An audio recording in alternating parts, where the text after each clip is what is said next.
बच्चों के मन में ये थॉट होता है कि यार एनसीईआरटी तो ठीक है, लेकिन क्या एनसीईआरटी के अलावा मुझे मैथ्स जैसे सब्जेक्ट में कोई और रेफरेंस बुक यूज करनी चाहिए तो कौन सी रेफरेंस बुक यूज करनी चाहिए और किस तरीके से यूज करनी चाहिए, वो सारी की सारी चीजें आज के सेशन में मैं आप लोगों को बताने वाला हूं। तो जब मैं आर डी शर्मा करता था ना, तो मैं किस तरीके से आर डी शर्मा किया करता था, ठीक है। तो जो रेफरेंस बुक्स होती है ना, वो बेसिकली आप लोगों की प्रैक्टिस के लिए होती है। तो ये जो रेफरेंस बुक्स होती है, ये उन्हीं बच्चों के लिए होती है। एनसीईआरटी एग्जाम्पलर की अगर मैं बात करूं तो ये सीबीएसई भी इस किताब को रिकमेंड करता है। हेलो, हाय, नमस्ते, आदाब, सत श्री अकाल, की हाल चाल, कैसे आप लोग। मैं कुलदीप भंडारी स्वागत करता हूं आपका वेदांतुस क्लास 9 चैनल पे। एंड आज के सेशन में यार हम लोग बात करने वाले हैं एक हाई डिमांडिंग टॉपिक की, which is best reference books for maths in your grade 9।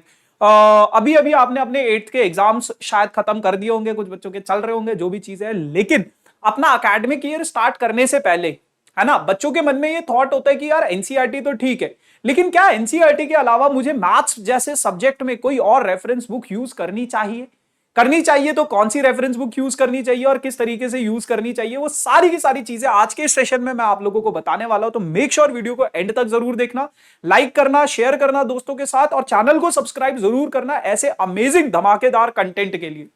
ठीक है जी, चलो। तो सबसे पहले अगर मैं बात करूं तो यार रेफरेंस बुक्स, सबसे पहले तो मतलब यही होता है कि हमें एनसीईआरटी करनी है। एनसीईआरटी तो है, मस्ट है।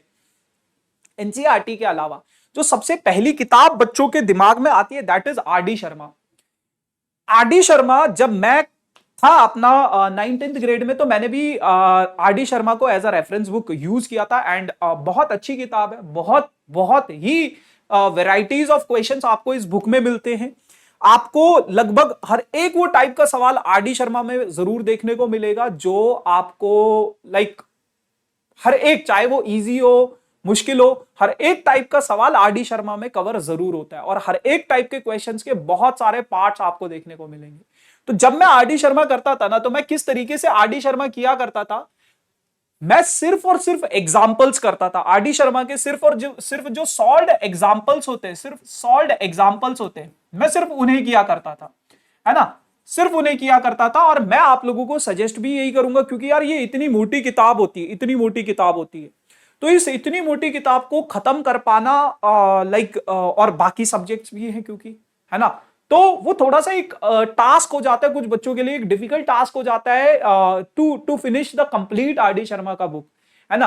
तो मैं आप लोगों को सजेस्ट यही करूंगा कि सिर्फ और सिर्फ आप सॉल्व्ड एग्जांपल्स को करो आर डी शर्मा से। ठीक है, आर डी शर्मा खरीद लो और सॉल्व्ड एग्जांपल्स सॉल्व कर लो उससे। ठीक है जी, चलो।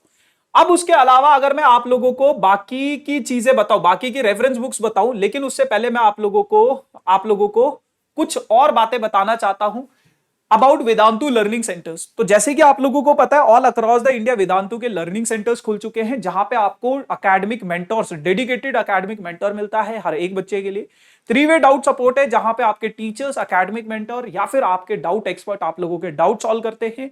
और स्मार्ट क्लिकर्स के थ्रू क्लास को काफी ज्यादा एंगेजिंग बनाया जाता है। ठीक है, तो यार ये तो है, लेकिन अगर आप लोग हमारे 90% क्लासेस अटेंड करते हो और 90% होमवर्क और असाइनमेंट्स अगर आप लोगों ने खत्म कर दिए, और फिर भी अगर आपके मार्क्स इंप्रूव नहीं हो गए इतना सब कुछ करने के बाद, तो वेदांतु आपसे जितने भी आपके कोर्सेज की फीस होगा, वो पूरा का पूरा 100% आप लोगों को रिफंड कर दिया जाएगा।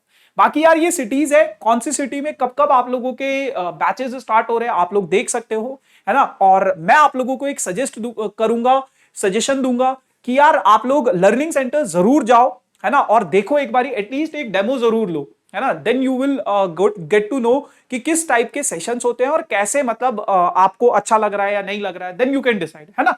बाकी डिस्क्रिप्शन में लिंक है, आप खुद को रजिस्टर कर सकते हो। ठीक है जी, चलो।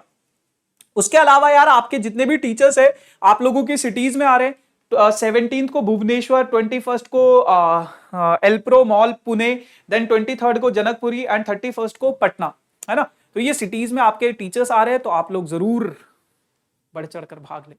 दूसरी किताब है यार एनसीईआरटी एग्जाम्पलर। एनसीईआरटी एग्जाम्पलर में लिमिटेड क्वेश्चन है, आर डी शर्मा जितनी मोटी किताब नहीं है। आर डी शर्मा में हर एक टाइप के क्वेश्चन आपको मिलेंगे और हर एक टाइप के सवाल के 4-5 पार्ट्स होते हैं। ठीक है, तो जो रेफरेंस बुक्स होती है ना, वो बेसिकली आप लोगों की प्रैक्टिस के लिए होती है कि यार देखो, दो तरह के बच्चे होते हैं, एक जिनका मैथ्स अच्छा होता है और वो एनसीईआरटी से, सिर्फ एनसीईआरटी करने से 100 आउट ऑफ 100 स्कोर कर सकते हैं। Yes, it is possible. दूसरा बच्चा होता है जिसको यार क्वेश्चंस कर करके कॉन्सेप्ट समझ में आता है, प्रैक्टिस कर करके कॉन्सेप्ट को समझ में आता है, जैसे कि मैं था, है ना। तो मेरे को कॉन्सेप्ट तब समझ में आता था जब मैं बहुत ज्यादा क्वेश्चंस की प्रैक्टिस करता हूं, है ना, तब मुझे पता चलता है अच्छा इस तरीके से क्वेश्चंस में सोचा जाता है। तो ये जो रेफरेंस बुक्स होती है ये उन्हीं बच्चों के लिए होती है।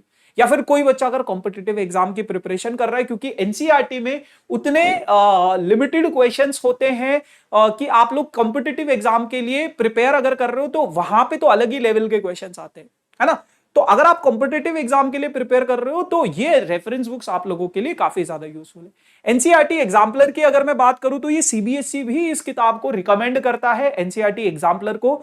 ज्यादा मोटी किताब नहीं होती है, सिर्फ सिलेक्टेड क्वेश्चंस होते हैं और हर एक टाइप के क्वेश्चंस आपको यहां पे भी देखने को मिलते हैं, लेकिन उनके बहुत ज्यादा पार्ट्स नहीं होते हैं, ठीक है।